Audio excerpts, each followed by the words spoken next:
तो हम जिस सब्जेक्ट पर बात करेंगे या यूँ कहें कि आपकी क्लास में जो सब्जेक्ट पढ़ाने के लिए मुझे अलॉट हुआ है वो सब्जेक्ट है आपका the Indian contract act 1872। The Indian contract act 1872। तो भारतीय संविधान अधिनियम 1872 इस पर हम बात करेंगे। देखिएगा, भारतीय संविधान अधिनियम की आवश्यकता क्यों पड़ी, पहले इस पर बात कर लेते हैं। भारतीय संविधान अधिनियम जिस समय बनाया गया था 1872 में, इससे पहले क्या कोई विधि थी या नहीं थी जो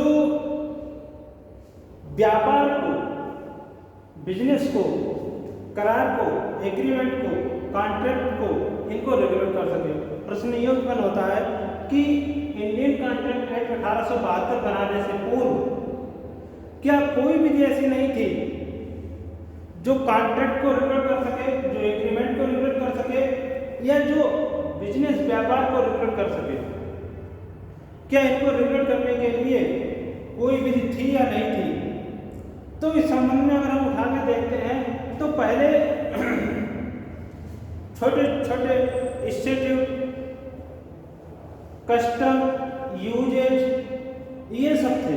छोटे छोटे कोई विनियम बना दिए गए, कोई अध्यादेश बना के लाया गया, या फिर इसी प्रकार के उपबंध हुआ करते थे। कस्टम हुआ करती थी, इंस्टीट्यूट हुआ करते थे, या फिर जो विनियम है वो हुआ करते थे। इस प्रकार की अलग अलग क्षेत्रों में अलग अलग विधियां थी। कोई एक विधि नहीं थी जो पूरे भारत में कॉन्ट्रैक्ट को रेगुलेट कर सके, पूरे भारत में संविदा करने की जो पावर है व्यक्ति की उसको रेगुलेट कर सके। इसके पीछे कारण क्या था कि अलग अलग थे सब। जैसे मान लीजिए कि जो भी तिरुपति में रह रहा है उसका कॉन्ट्रैक्ट करने के जो तरीका थे, नियम थे, अलग थे।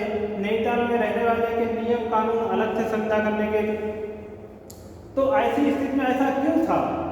क्योंकि अंग्रेजों ने अलग अलग समय पर भारतीय राज्य क्षेत्रों पर, जो भारतीय टेरिटरी थी, इंडियन टेरिटरी थी, उस पर अलग अलग समय पर उन्होंने आधिपत्य स्थापित किया है, उन्होंने कब्जा किया है, पोजेशन किया है अपना। तो इस कारण से जब अलग अलग समय पर उन्होंने स्थापित किया तो जैसे जैसे वो भारतीय क्षेत्र में क्या करते थे कि कब्जा करते जाते थे, अपना पोजेशन करते जाते थे, उसके लिए वो नियम बनाते जाते थे।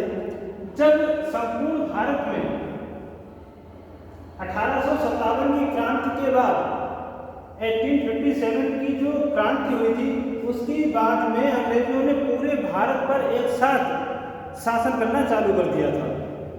तो पूरे भारत पर एक साथ उन्होंने शासन करना चालू कर दिया था। एडमिनिस्ट्रेशन उनका एक साथ चालू हुआ था 1857 के बाद से।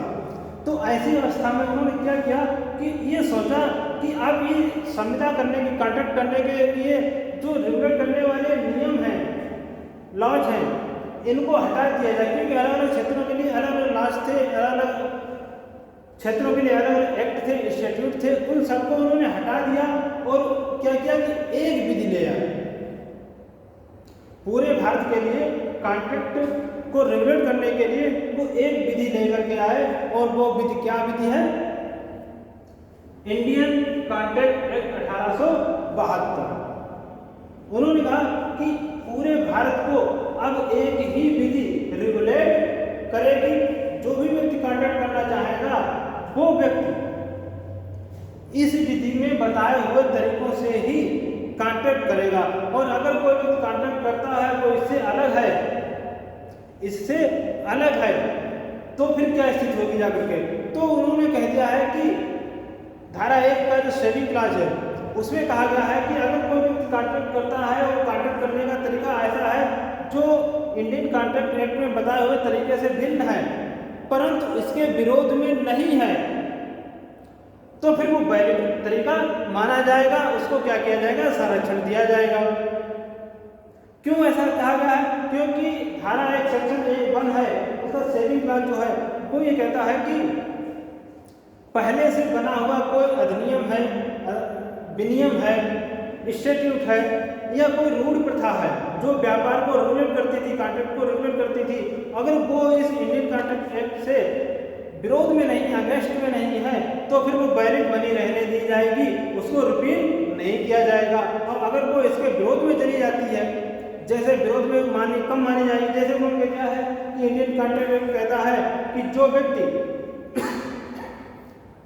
जिस व्यक्ति की आयु 18 वर्ष से ऊपर होगी या जो 18 वर्ष का हो गया है वही व्यक्ति कॉन्ट्रैक्ट कर सकेगा।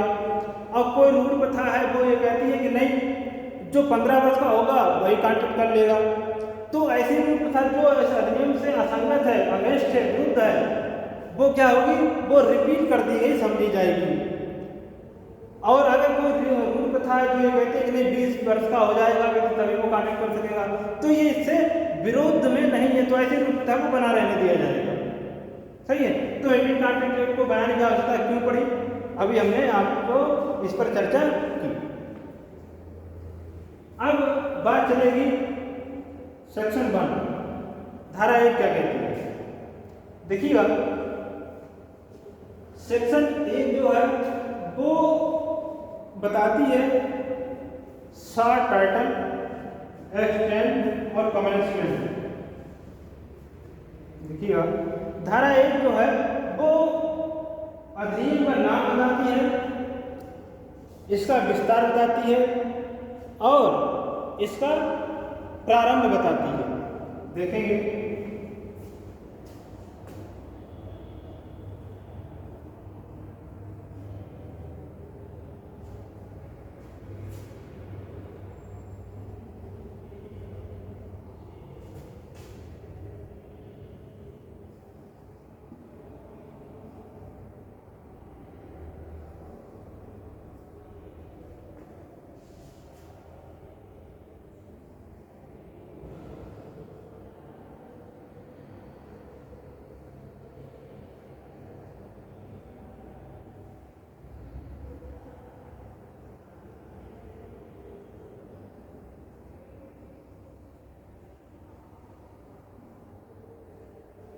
देखिएगा जो धारा 1 है वो ये कहती है कि अधिनियम का नाम क्या होगा। तो धारा 1 सेक्शन 1 में वो कहती है कि अधिनियम का नाम, इसको इंडियन कॉन्ट्रैक्ट एक्ट 1872 कहा जा सकेगा। जो शॉर्ट टाइटल है, शॉर्ट टाइटल क्या हो जाएगा फिर, इंडियन कॉन्ट्रैक्ट एक्ट 1872। इसका एक्सटेंड कहाँ होगा, एक्सटेंड मतलब विस्तार,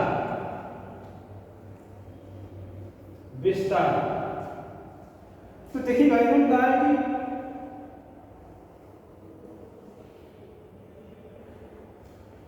है कि it extend to the whole of India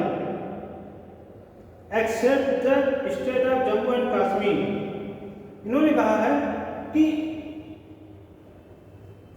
whole of India, इसका जो विस्तार होगा, इसका जो एक्सटेंट होगा वो कहाँ होगा, whole of India except of Jammu and Kashmir. मतलब जो अधिनियम है वो ये कहता है कि जम्मू कश्मीर राज्य के सिवाय संपूर्ण भारत पर इसका विस्तार होगा जाकर के।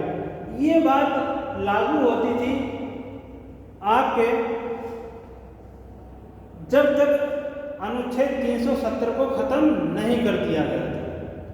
जब तक अनुच्छेद 370 को खत्म नहीं कर दिया गया था 2019 में अगस्त में पार्लियामेंट के द्वारा, तब तक यही बात पढ़ी जाती थी, यही बात कही जाती थी कि इंडियन कॉन्ट्रैक्ट एक्ट का विस्तार जो है जम्मू कश्मीर राज्य को छोड़ करके संपूर्ण भारत पर होगा। परंतु जब से अनुच्छेद 370 और अनुच्छेद 35A, अनुच्छेद आर्टिकल 370 और 35A।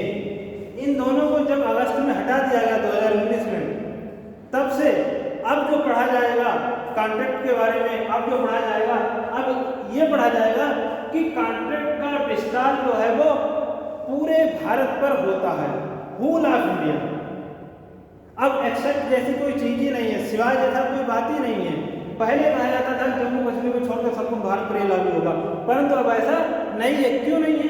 क्योंकि आर्टिकल 370 और 35A जो थे ये संरक्षण दे रहे थे जम्मू कश्मीर को कि भारत की कोई भी विधि, पार्लियामेंट की कोई भी विधि वहां पर लागू नहीं होगी, सिवाय रक्षा संबंधी, कम्युनिकेशन संबंधी और जो फॉरेन पॉलिसी है, ये 3 बातें ही वहाँ भारतीय पार्लियामेंट के द्वारा लागू होती थी। भारतीय पार्लियामेंट के एक्ट 3 बातों के संबंध में वहाँ लागू होते थे। अनुच्छेद 370 के हटाए जाने से पूर्व वो थे रक्षा संबंधी, कम्युनिकेशन संबंधी और फॉरेन पॉलिसी। परंतु जब से ये अनुच्छेद 370 और 35 जब से हटाए गए हैं, तब से इंडियन पार्लियामेंट के द्वारा बनाया हुआ प्रत्येक एक्ट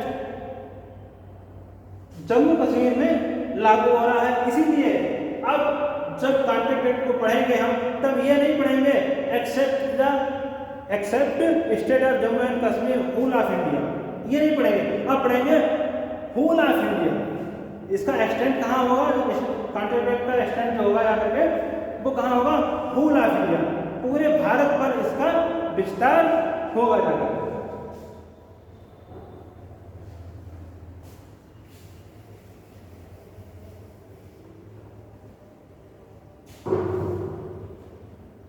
और ये लागू कब से होता है?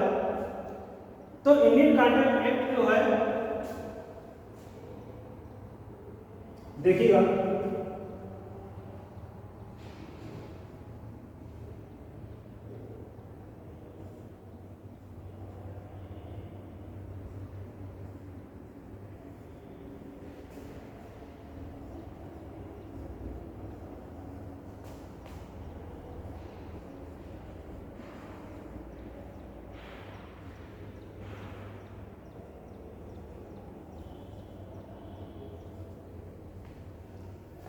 और इसका प्रारंभ कब से होता है? तो 1 सितंबर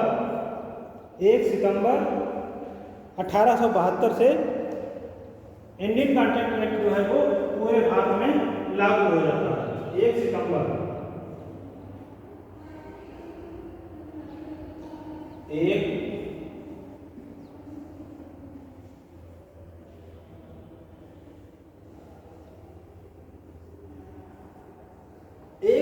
1872 से कॉन्ट्रैक्ट एक्ट जो है वो पूरे भारत में लागू होता है। अब देखिएगा, इसका सेविंग क्लॉज है, सेविंग क्लॉज है,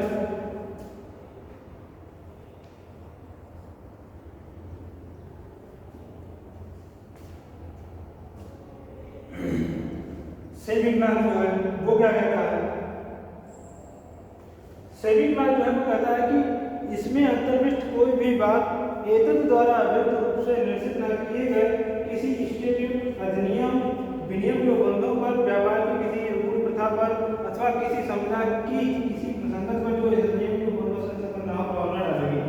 तो इन्होंने कहा है कि इन धारा 1 का जो सेविंग क्लॉज है वो कुछ एक्ट को, कुछ स्टेट्यूट को, कुछ कस्टम एंड यूजेज को क्या करता है?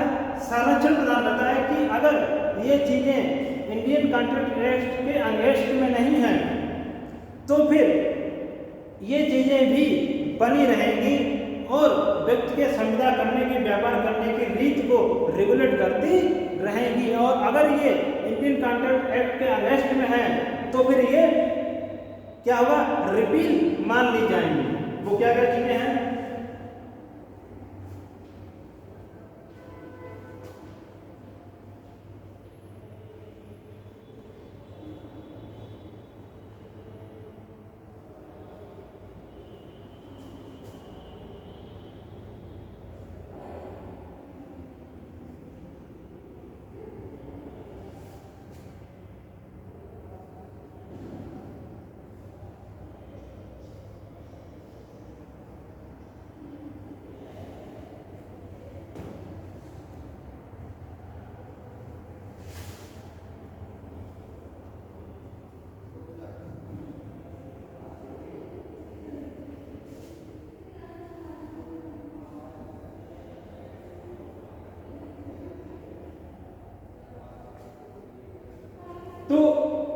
इंडियन कॉन्ट्रैक्ट एक्ट का जो सेबी क्लॉज है वो किनको संरक्षण देता है, तो वो चीजें हैं statute, act, regulation, usages and custom.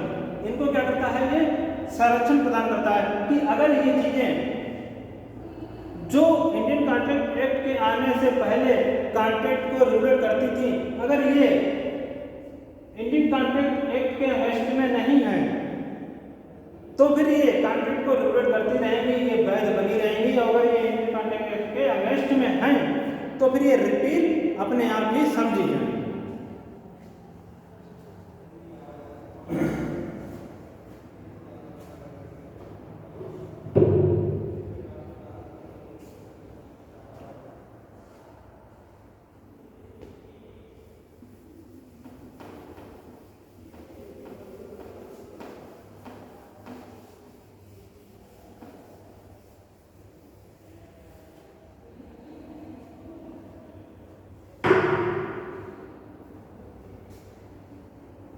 अब जो शुरू होगा interpretation clause, interpretation clause section 2 से शुरू होता है। देखिएगा इंटरप्रिटेशन क्लॉज इंपॉर्टेंट इसलिए है, इंटरप्रिटेशन क्लॉज का महत्व तो इसलिए है क्योंकि इंटरप्रिटेशन क्लॉज में वो वर्ड बताए गए हैं जो आपको अधिनियम को समझने में, धारा को समझने में, धारा का अर्थ समझने में सहायक होंगे। क्योंकि इंटरप्रिटेशन क्लॉज में एक शब्द वन बाय वन वर्ड का अर्थ बताया गया है कि इस वर्ड का, इस शब्द का पूरे अधिनियम में क्या अर्थ लिया जाएगा, ये बताया गया है। तो इंटरप्रिटेशन क्लॉज में किसी शब्द का, किसी वर्ड का जो मीनिंग दे दिया गया है, इंटरप्रिटेशन क्लॉज में एक शब्द का जो मीनिंग दे दिया गया है वही मीनिंग पूरे कॉन्ट्रैक्ट में जहां भी वो शब्द प्रयोग किया जाएगा वो उसका वही अर्थ लिया जाएगा जो इंटरप्रिटेशन क्लॉज में एक बार बता दिया गया है, उससे अलग नहीं। अगर उसका अलग कोई अर्थ वहीं पर अगर ना बता दिया जाए तो पहला है प्रपोजल, पहला है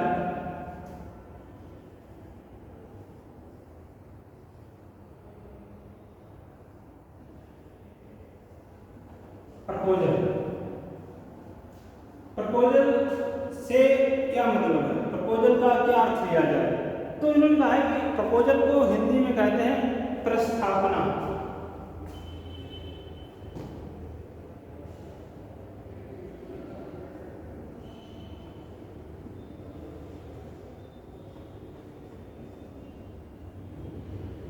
प्रस्तावना तो इन्होंने कहा है कि देखिएगा ये कहता है कि when one person signify to another his willingness to do और to abstain from doing anything with a view to obtaining the assent of the other to such act or abstinence he is said to make a proposal।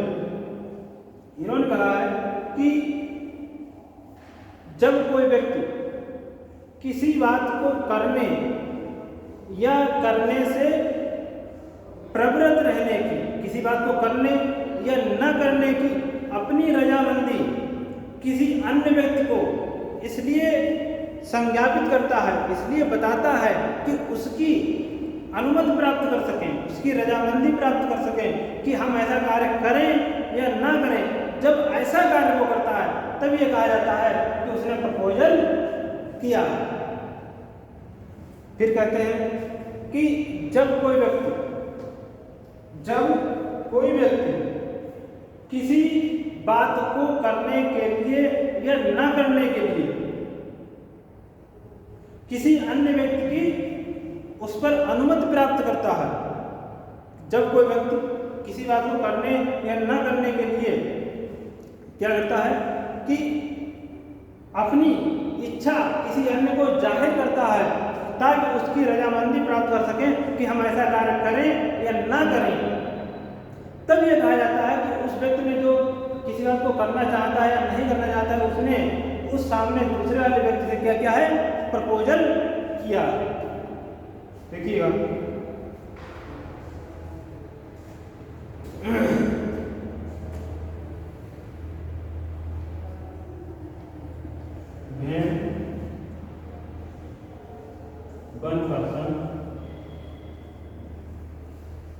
one person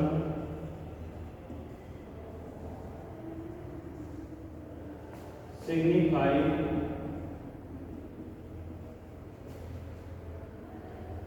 to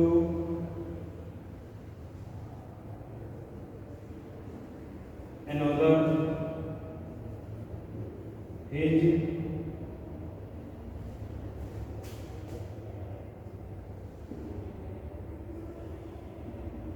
willingness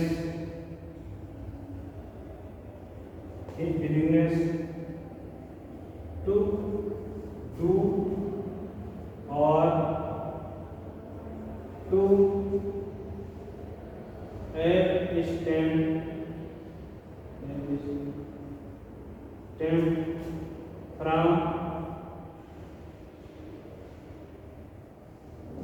from doing anything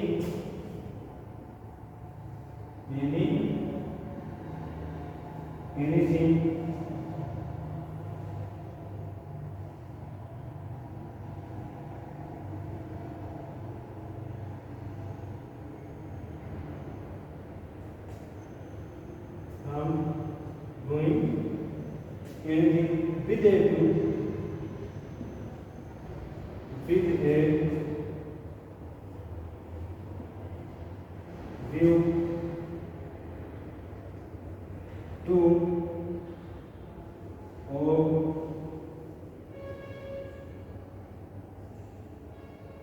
obtaining the assent of that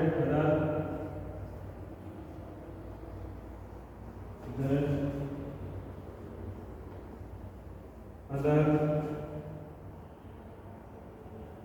to such act or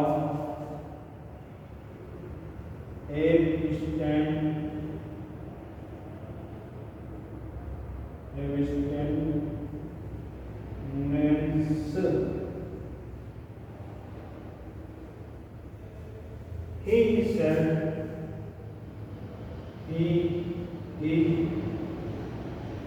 said to make a proposal।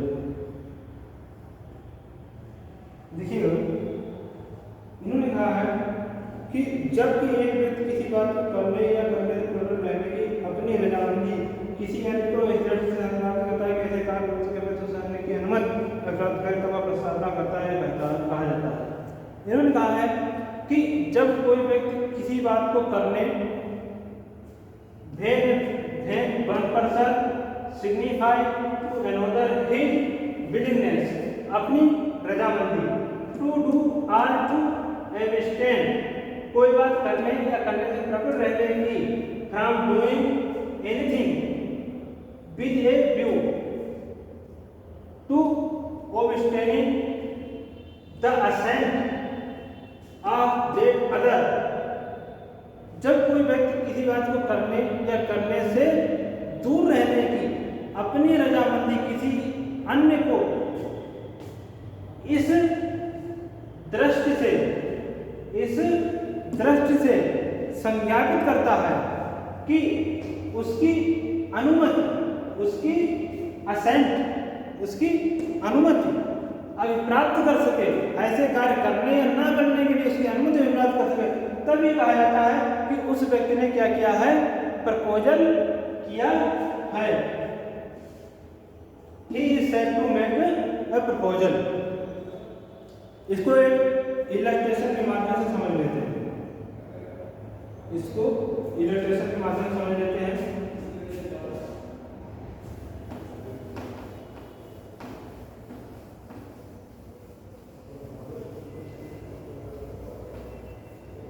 देखिएगा,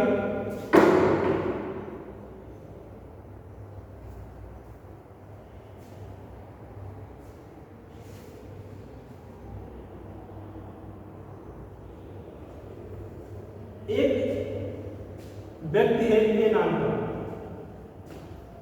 या यूं कहें कि रमेश नाम का एक व्यक्ति है। रमेश नाम का एक व्यक्ति है जो बी का एक मकान खरीदना चाहता है। बी का एक मकान है, बी के पास में एक मकान है, तो ए बी के मकान को खरीदना चाहता है। तो रमेश क्या करता है, जो रमेश है वो बी के मकान को खरीदना चाहता है, तो रमेश ने बी से संपर्क किया और बी से कहा कि क्या आप अपना मकान बेचेंगे। रमेश ने बी से कहा कि क्या आप अपना मकान बेचेंगे। तो रमेश ने एक कार्य किया है, उस कार्य पर बी की अनुमति चाहता है। रमेश ने एक कार्य किया, कार्य क्या है कि वो पूछ रहा है बी से क्या आप अपना मकान बेचेंगे। तो वो क्या कर रहा है कि रमेश ने एक कार्य किया, उस कार्य पर बी की अनुमति मांग रहा है कि वो बताए कि वो बेचेगा या नहीं बेचेगा। तो रमेश को कार्य करना, कार्य इस दृष्टि से, इस व्यू से करना कि सामने वाला बी जो है वो अपनी अनुमति दे। अनुमति यहाँ दी नहीं जाती, बल्कि ये होता है कि वो सामने वाला की अनुमति प्राप्त करने के लिए जब कोई बात पूछी जाती है तब ये कहा जाता है कि प्रपोजल किया गया। तो रमेश ने बी से पूछा, रमेश ने एक कार्य किया, कार्य है पूछना कि क्या बी अपना मकान बेचेगा। तो बी की अनुमति प्राप्त कर रहा है कि वो बताए कि बेचेगा या नहीं बेचेगा। तो बस यहीं पर, इतने मात्र पर ये प्रपोजल हो जाता है, ये प्रस्तावना हो जाती है, ये प्रस्ताव हो जाता है। सही है। और ज्यों ही बी अपनी अनुमति दे देगा, ज्यों ही बी अपनी अनुमति दे देता है कि हाँ हम मकान बेचेंगे, ये क्या हो जाएगा, ये प्रॉमिस हो जाएगा, ये प्रॉमिस हो जाएगा। अब देखिएगा,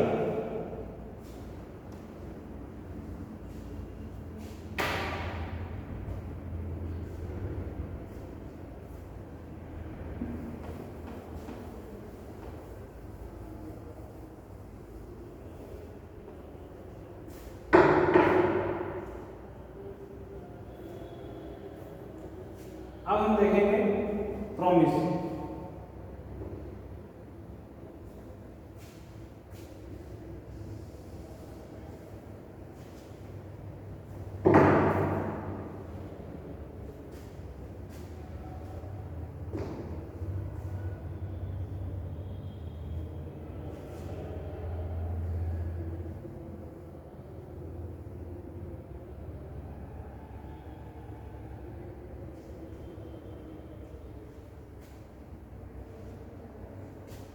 कहते हैं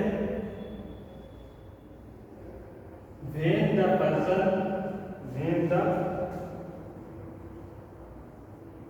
person to whom the proposal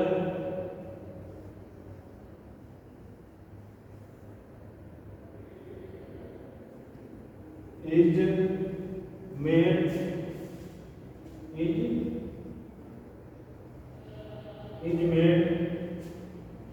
signifies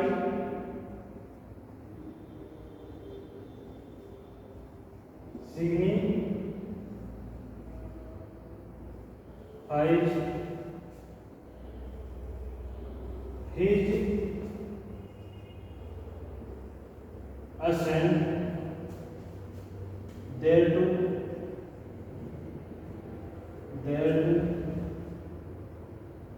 the proposal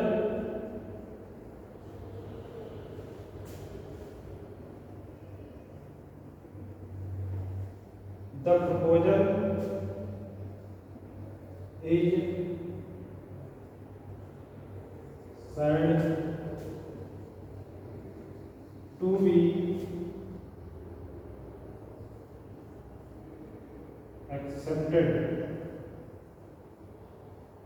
accepted a proposal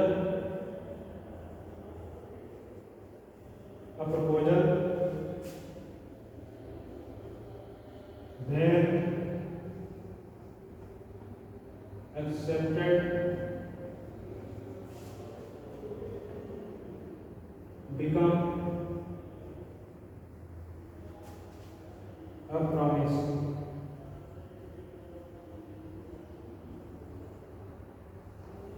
इन्होंने कहा है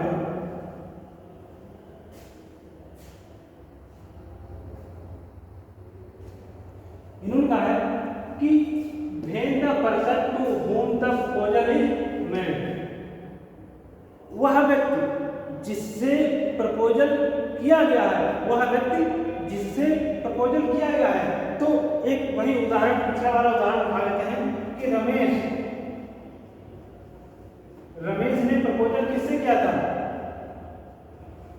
बी से किया था कि वो मकान बेचेगा या नहीं किया। तो रमेश ने प्रपोजल किससे किया था? बी से किया था। तो वही बात कह रहे हैं कि when the person to whom the proposal is made, वह व्यक्ति जिससे प्रपोजल किया गया था, तो किससे प्रपोजल किया गया था? बी से प्रपोजल किया गया था। तो B signified his assent thereto, B signified his assent thereto। तो बी जब अपनी अनुमति रमेश को संज्ञापित कर देता है, the proposal is said to be accepted, तब ये कहा जाएगा कि प्रपोजल जो है वो स्वीकार हो गया है। बी से प्रपोजल किया गया था, बी ने अपनी अनुमति जाहिर कर दी, बी ने अपनी अनुमति बता दी रमेश को कि हाँ हम अपना मकान बेचना चाहते हैं। तो प्रपोजल पर जैसे ही अनुमति मिली तो ये कहा जाएगा कि प्रपोजल जो है वो एक्सेप्ट हो गया है, स्वीकार हो गया है। और जैसे ही प्रपोजल स्वीकार होता है तो प्रॉमिस बन जाता है। जैसे ही प्रपोजल स्वीकार होता है वो प्रॉमिस बन जाता है। दोबारा सुन लीजिएगा, रमेश ने एक प्रपोजल किया बी से ये पूछने के लिए कि उसके पास जो मकान है क्या वो बेचेगा। तो बस ए के द्वारा बी से ये पूछना, रमेश के द्वारा बी से ये पूछना कि क्या तुम अपना मकान मुझे बेचोगे, ये इतना ही प्रपोजल है। परिभाषा रहती है कि जब कोई व्यक्ति कोई काम करने के लिए या काम न करने के लिए अपनी रजामंदी, अपनी इच्छा किसी अन्य को बताता है ताकि वो उसकी इच्छा पर अपनी अनुमति दे कि हाँ तुम ऐसा काम कर लो या तुम ऐसा काम ना करो। तो जैसे ही वो ये कहता है कि हाँ तुम ऐसा काम कर लो, तो उसकी इच्छा को उसने स्वीकार कर लिया है। तो जैसे ही वो उसकी इच्छा को स्वीकार करता है तो वो क्या हो जाता है? प्रॉमिस हो जाता है, वो एक्सेप्ट हो जाता है। वो एक्सेप्ट होते ही वो प्रॉमिस बन जाती है। जैसे ही प्रपोजल एक्सेप्ट होता है, प्रपोजल जैसे ही एक्सेप्ट होता है वो एक्सेप्ट होते ही प्रॉमिस बन जाता है।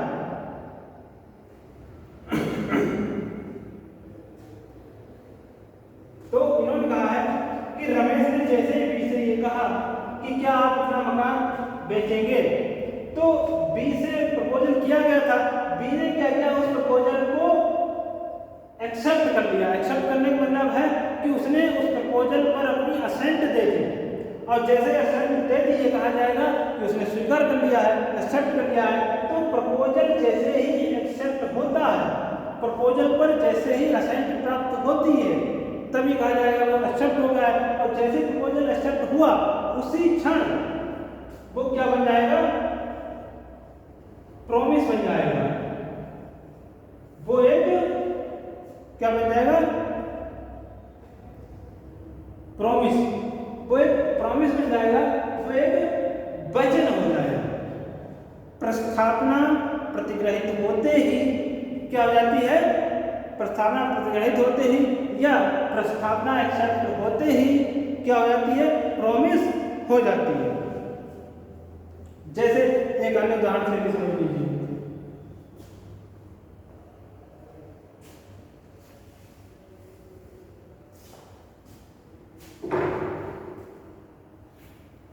एक अन्य उदाहरण है कि ए ने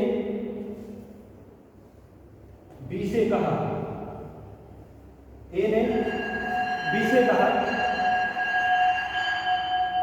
ए ने बी से कहा कि ए बी से कहता है कि क्या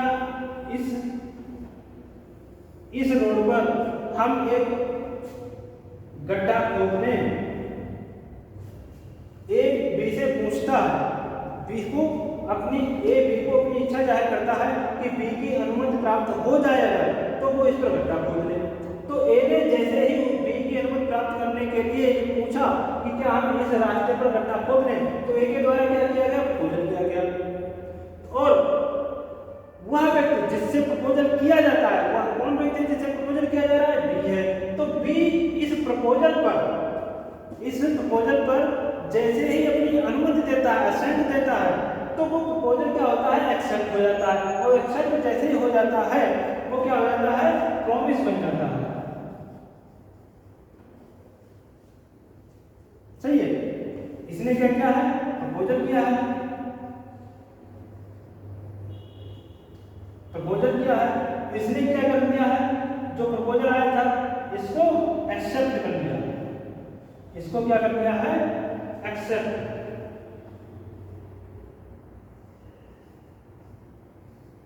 तो ए के द्वारा प्रपोजल किया गया, बी ने उसको एक्सेप्ट कर लिया।